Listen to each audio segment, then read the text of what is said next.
When we began making these short films, almost a year ago, I knew we were setting out on an important journey. But although we called them, somewhat ambitiously, The Essence of Agatha Christie, I wasn't quite sure what that essence was.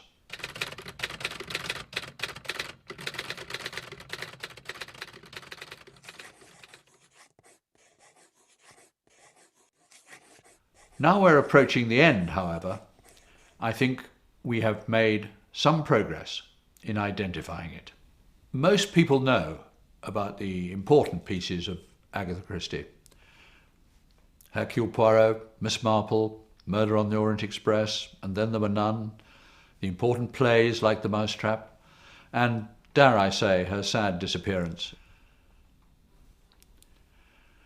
But Nima, to me, was so much more than that.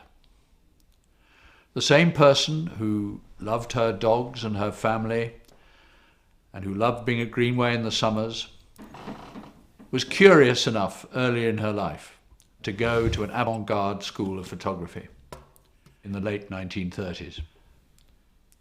Very few people were important writers and playwrights at the same time, but she was.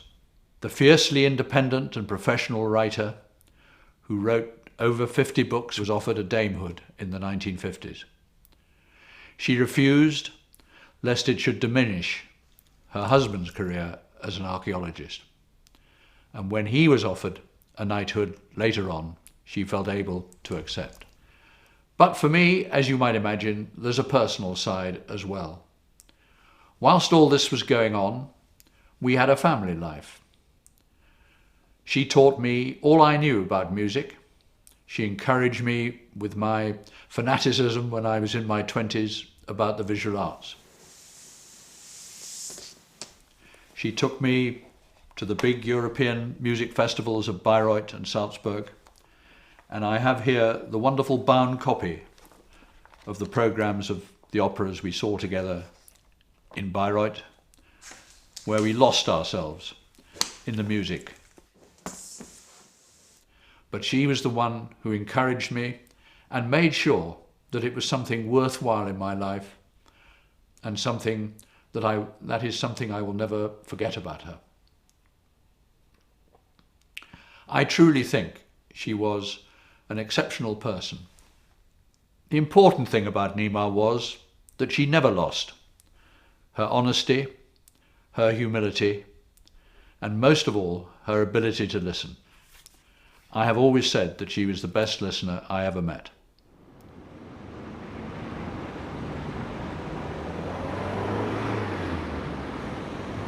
When we opened a sculpture last year in Covent Garden, the inscriptions told the story of her personal life and told a bit about her professional work.